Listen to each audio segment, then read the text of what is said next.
Olá, tudo bem com você? Eu espero que esteja. Eu sou Fábio Costa. Se você ainda não assistiu nenhum vídeo aqui do nosso canal do Observatório da TV, seja muito bem-vindo. Esse nosso canal aqui no YouTube e os nossos conteúdos também estão disponíveis no Spotify, no SoundCloud, na sua plataforma digital de áudio preferida, enfim. E seja você seja essa a sua primeira visita aqui ao nosso canal ou não, inscreva-se nele se não tiver feito isso ainda, ative as notificações, deixe o seu like, comente aqui os nossos vídeos, porque nós queremos saber sugestões que vocês tenham a fazer, críticas, comentários, enfim, estejam todos à vontade. Já somos aí quase 22 mil e crescendo sempre. Muito obrigado a todos. Este é um In Memoriam que abre a nossa temporada de 2021. Né? E, infelizmente, há alguns dias, ainda em 2020, né, nós tivemos uma perda muito grande para o cenário artístico brasileiro. Né? Não que nós dimensionemos que certas perdas são maiores do que outras, não é isso.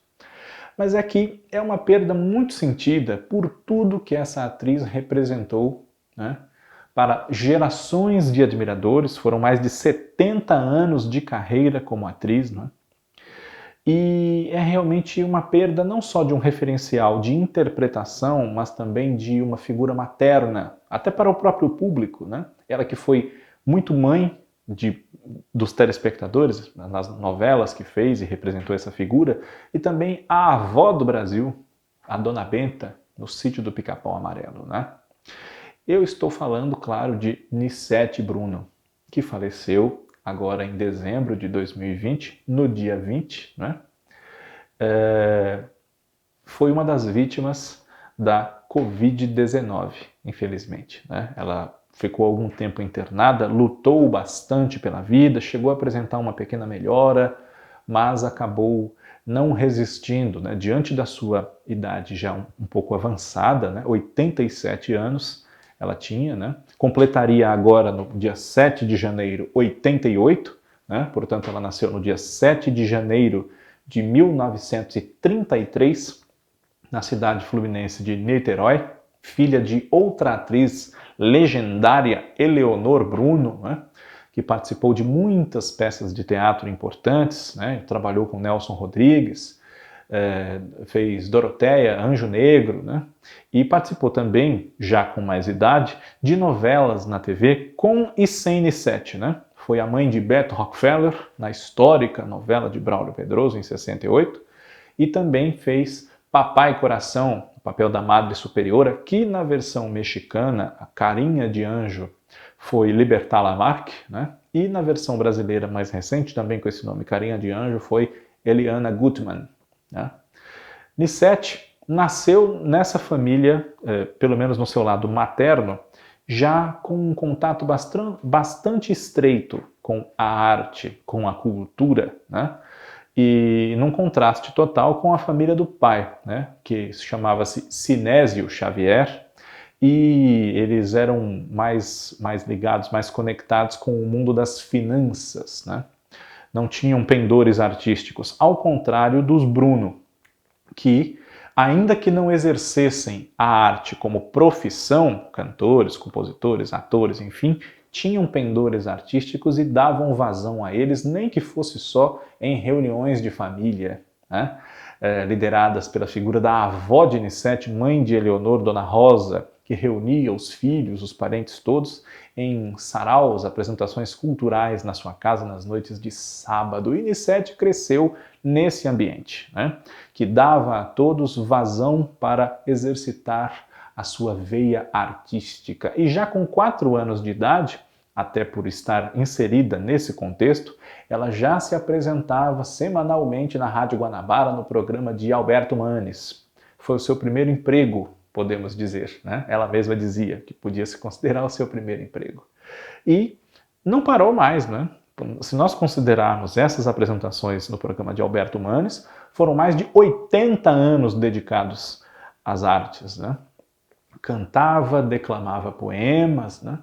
E nas horas vagas de brincadeiras, brincava de fazer um teatrinho na sua casa, né? A mãe e a avó cuidavam dos seus horários para que ela tivesse o seu tempo de brincar, mas também compromissos desde pequena e fosse ciosa das suas responsabilidades. Então, Nicete Bruno tinha aulas de piano no período da manhã, teve aulas de piano durante toda a infância, também uma parte da adolescência, né? À tarde estudava e à noite, conforme foi crescendo, ela começou a trabalhar, a atuar no teatro. Mas antes disso, né? Isso foi quando ela já era adolescente. Sabedora dessa sua inclinação artística e desejando ser atriz, Nicete Bruno, com 11 anos de idade, ingressou no grupo de teatro da Associação Cristã de Moços. Nós estamos falando aí de 1944, né? E dessa safra também saíram da Associação Cristã de Moços nomes que marcaram a nossa trajetória de dramaturgia, entre os quais Natália Timber, que ainda vive, né? E Sérgio Cardoso. Pois bem, depois da Associação Cristã de Moços, já adolescente, Nicete Bruno integrou aos 14 anos de idade o Teatro Universitário, onde foi dirigida por Esther Leão, numa montagem de Romeu e Julieta, de William Shakespeare, no papel de Julieta, tendo como seu Romeu o ator Luiz Delfino, que nós conhecemos da linha de shows da TV Globo, linha de humor principalmente, depois, não é? E, nesse mesmo ano, o trabalho como Julieta rendeu a ela o seu ingresso no cinema, num filme de Alberto Pieralisi chamado Querida Susana, no qual também atuaram, entre outros, Tônia Carreiro e Anselmo Duarte. Né? No final de 47 para começo de 48, Nicete se profissionalizou, ingressando na companhia de Dulcina de Moraes, onde a sua primeira peça foi A Filha de Iório. E pouco depois, né, já atuando com Dulcina, né, ela em 1951 abraçou a ideia, a causa de construir um teatro que pudesse ser desmontado e montado em diversos pontos da cidade do Rio de Janeiro. E chegou para isso a conversar até com o presidente da República na ocasião, Getúlio Vargas, para que se providenciasse tudo que fosse necessário, especialmente uma autorização para que ela ocupasse um espaço público. Né? Sem um documento que comprovasse essa autorização de Getúlio Vargas, que ela conseguiu no encontro com ele, né? Infelizmente o projeto não foi adiante, mas de São Paulo veio a oportunidade. Sabendo dos seus esforços, né? Ela conseguiu o espaço para montar o que foi denominado Teatro de Alumínio. Aqui em São Paulo, o Teatro de Alumínio ficava na Praça da Bandeira, região central aqui da cidade, no Vale do Anhangabaú. Né? A Praça da Bandeira, muita gente conhece talvez por conta do edifício Joelma, que fica nela e sofreu um incêndio trágico há 47 anos, né? Agora em 2021, esse incêndio faz 47 anos, e o Teatro de Alumínio ficava no mesmo logradouro público, a Praça da Bandeira. Foi erguido, né? Mas diversos problemas de ordem administrativa comprometeram o funcionamento do Teatro de Alumínio, que infelizmente durou pouco, mas já apresentou Nicete Bruno para o público de São Paulo como uma jovem atriz e empresária apaixonada pelo fazer teatral. E essa paixão que ela demonstrou e reafirmou diversas vezes em entrevistas e na sua própria atuação diária, fez com que em pouco tempo ela conseguisse um outro espaço, agora não mais com incentivo governamental, mas com incentivadores, né, com mecenas, na região da Avenida São João e do Largo do Aroche, ao qual ela deu o nome de TIMB, Teatro Íntimo Nicete Bruno. E, nessa época, ela já havia conhecido aquele que se tornaria seu namorado, noivo e marido, né, um companheiro de uma vida toda por mais de 60 anos, Paulo Goulart, que foi o seu galã já na segunda peça do Teatro de Alumínio, né? E partilhou com ela toda a sua vida. Tiveram 3 filhos, né? Todos atores, para nossa sorte, Bárbara, Beth e Paulo, né? A Bárbara Bruno, Beth Goulart e Paulo Goulart Filho, todos eles bastante talentosos, estabelecidos nas suas carreiras, né? Dando prosseguimento a esse clã que empresta a vida deles, né? Para que a gente se divirta, se entretenha, se emocione, enfim, não é? É realmente um grande sacerdócio que foi herdado pelo sangue, claro, pela influência que eles sofreram dos seus pais, mas também por uma vocação que surgiu independente de qualquer influência ou de qualquer pressão que no caso de Nicete e de Paulo não houve. Pelo contrário, talvez eles até achassem melhor que os filhos não sofressem essa cobrança de serem filhos de quem são e desempenhassem outras funções em outras carreiras, né? Pois bem, Nicete Bruno, na década de 50, já tinha o seu próprio programa na televisão, o Teleteatro Nicete Bruno, na TV Paulista, participou de muitos teleteatros também na TV Tupi, teve o seu próprio programa na TV Continental, uma série estrelada por ela, Dona Jandira em Busca da Felicidade, que depois foi ressuscitada durante a temporada que a família passou em Curitiba, no Paraná. E a partir de 1967 ingressou de vez naquilo que a tornaria muito famosa diante do grande público, as telenovelas, né? Fez algumas novelas na TV Excelsior, como Os Fantoches, A Muralha e Sangue do Meu Sangue, que ela protagonizou ao lado de Tônia Carreiro e Francisco Coco, né? Ela interpretava Clara, que era mulher de um dos personagens de Francisco Coco, o Carlos, e mãe do outro, o Lúcio. O ator fazia papel duplo, né? E eles formavam um triângulo, Nicete, Tônia e Coco, né? Essa personagem na versão do SBT nos anos 90, a Clara mudou de nome, virou Helena, e era Lucinha Lins, que a interpretava ao lado de Bia Seidel e Jaime Periar como o pai e Tarcísio Filho como o filho, né? Nos anos 70, a partir de A Gordinha, a atriz teve uma trajetória de muitos trabalhos na TV Tupi, né?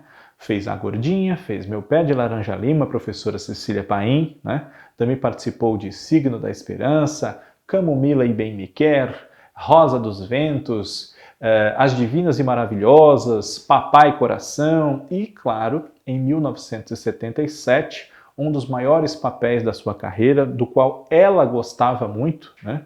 Ela teve a oportunidade, aliás, eu tive a oportunidade de ouvir da boca da própria Nicete Bruno isso, né? Ela gostava muito da sua personagem em Éramos Seis, né? Escrita por Silvio de Abreu e Rubens Evold Filho para a TV Tupi na ocasião, na qual ela viveu a protagonista, sofridíssima, Dona Lola, que é um protótipo de mãe, né? Quem leu o livro de Maria José do Pré ou assistiu a alguma das versões da novela, que também foi feita por Cleide Ácones, por Gessi Fonseca, mais recentemente por Glória Pires, no SBT por Irene Ravache, sabe que a Dona Lola tem uma trajetória muito sofrida, né? Mas ao mesmo tempo, no final da história, ela reafirma que se fosse preciso, faria tudo de novo, né? Se sacrificaria por um marido, por aqueles filhos, né? Depois disso, Nicete Bruno ainda faria na TV Tupi as novelas Salário Mínimo e Como Salvar o Meu Casamento. Foi Dona Zilda na primeira e Dorinha na segunda. Uma novela que infelizmente não teve o seu final apresentado ao público, porque a TV Tupi já estava numa grande crise. E em 81 ingressou no elenco da TV Globo, onde esteve até agora, quando do seu falecimento, né? Seu primeiro papel foi na série Obrigado, Doutor, ao lado de Francisco Coco, Elaine Cristina, Cristina Santos e de um variado elenco de atores convidados, né? Essa série tinha roteiro de Walter Negrão, Walter George Dust, também de Roberto Freire, né? E Ferreira Goulart, e direção de Fábio Sabag, Antônia Bujanra e Walter Avancini. Depois fez a primeira novela na emissora, que foi Sétimo Sentido, de Janete Claire. E vieram muitas outras, né? Louco Amor, Selva de Pedra, a segunda versão, Bebê a Bordo, Rainha da Sucata, Perigosas Peruas, né? O Amor Está no Ar, a inesquecível Tia Nina, de A Próxima Vítima, né? Em 1995, o Amor Está no Ar, ela interpretou uma personagem que o público não está habituado a vê-la fazendo, né? Uma vilã, a Úrsula Carvalho. Participou de diversos outros trabalhos, Tenda dos Milagres, Aquarela do Brasil, Engraçadinha, Andando nas Nuvens, a mãe de Chico Mota, que era o Marcos Palmeira, né? Também participou, como eu disse, do Sítio do Pica-Pau Amarelo entre 2001 e 2004, como Dona Benta, foi a primeira Dona Benta dessa versão do Sítio dos anos 2000, né? Depois foi substituída por Sueli Franco nesse papel e Sueli por Beth Mendes, né? E depois de fazer Dona Benta, Nissete voltou às novelas, fez 2 grandes sucessos de personagem, né, e também de repercussão com o Valcir Carrasco, em Alma Gêmea e em Sete Pecados. Né? Sete Pecados foi uma novela que teve seus problemas, mas um dos grandes destaques foi justamente a personagem da Nissete, que era a Dona Juju, e o seu grande amor já na maturidade, né, na terceira idade, com o seu Romeu, que era Ari Fontoura. Nissete também participou de A Vida da Gente, foi a Dona Iná, a avó das protagonistas, Ana e Manuela, né? Fernanda Vasconcelos e Marjorie este ano. Um pouquinho antes fez Tititi, Dona Júlia, a tia que criou o sobrinho André, Alexandre Borges, como filho, né? E fez muitas outras coisas, né? Que se a gente for falar tudo que Nissete fez também em teatro e no cinema, embora tenha feito pouco cinema relativamente, e na televisão, ficamos aqui horas e horas falando, né? Mas entre os seus trabalhos mais recentes, lamentavelmente os últimos, né? Tivemos também Joia Rara, Malhação, Vidas Brasileiras, né? E é uma atriz que vai fazer muita falta, já está fazendo, né? Sem dúvida. Quem pôde vê-la no teatro durante a época em que ela comandou com o Paulo Goulart o Teatro Paiol, cerca de 20 anos, entre os anos 80 e 90, né? E também em diversas outras salas, Brasil afora, se apresentando em cidades do interior, né? Em peças premiadas, como O Efeito dos Raios Gama nas Margaridas do Campo, que rendeu prêmio a Nissete, né? Enfim, uma infinidade de trabalhos que quem viu sabe comprovadamente que, seja no teatro ou na telinha que nos acompanha dentro de casa, Nissete Bruno era uma atriz com A maiúsculo, né? Recentemente fez o que teria acontecido a Baby Jane com Eva Vilma, né? Uma série de trabalhos, fez Somos Irmãs com Sueli Franco, né? Espetáculo no qual elas faziam as Irmãs Batista. Salvo erro meu, também chegou a fazer Quinta-feira Sem Falta Lá em Casa, né? Com direção de André Garoli, numa temporada que teve Beatriz Segal e Miriam Pires. Salvo erro meu, o diretor retomou a peça depois, teve Nissete como uma das suas estrelas, né? E, enfim, é uma pena, um lamento muito grande para todos nós que gostamos de teledramaturgia e que aprendemos, crescemos, né, com Nissete Bruno como esse referencial de grande atriz e de figura materna, pela qual nós sentimos muita simpatia, sempre reconhecendo o seu talento e a sua dedicação, o seu amor ao próximo, né, o seu respeito pela figura humana, aprimorado sempre pela profissão de atriz, nos devotou aí tantos anos da sua vida em prol dessa arte. E nós agradecemos muito, sem dúvida, é uma ausência muito grande, que merece estar aqui no In Memoriam. Já falamos um pouco dela nos artistas que faleceram em 2020, né? Mas uma artista da envergadura de Nissete Bruno não poderia passar em branco no nosso programa. E aproveito também para corrigir, né, uma falha, um lapso do programa anterior sobre os artistas que faleceram em 2020, porque entre tantos que citamos, cerca de 40, alguns falecidos no final do ano, como Nissete Bruno, acabaram ficando de fora, né? Por exemplo, né, alguns comentários aqui, eu não vou me lembrar agora dos nomes dos nossos espectadores, dos nossos inscritos aqui do canal que fizeram o comentário, mas estão lá e realmente ficaram faltando dos nossos artistas saudosos de 2020, alguns falecidos entre novembro e dezembro. Foi o caso da cantora Vanusa, que faleceu no comecinho do mês de novembro, né? Se eu não me engano, no dia 8, após um episódio de insuficiência respiratória, infelizmente, nela que já estava internada numa casa de repouso havia algum tempo, males de saúde que se agravaram nos últimos tempos, né? Infelizmente a cantora faleceu. Ela chegou a ser protagonista de novela, né? Cinderela 77, na TV Tupi, em 77. E também não falamos de Fernando Vanucci, que faleceu mais para o final do mês de novembro, né? Um jornalista esportivo que teve uma vasta carreira na TV Globo, apresentou o Globo Esporte, Esporte Espetacular, o bloco de esportes e não só, né? Notícias gerais também em edições de final de semana, de férias dos titulares no Jornal Nacional e, nos últimos anos, estava contratado pela Rede Brasil de televisão, né? A causa da morte de Fernando Vanucci não foi informada na ocasião.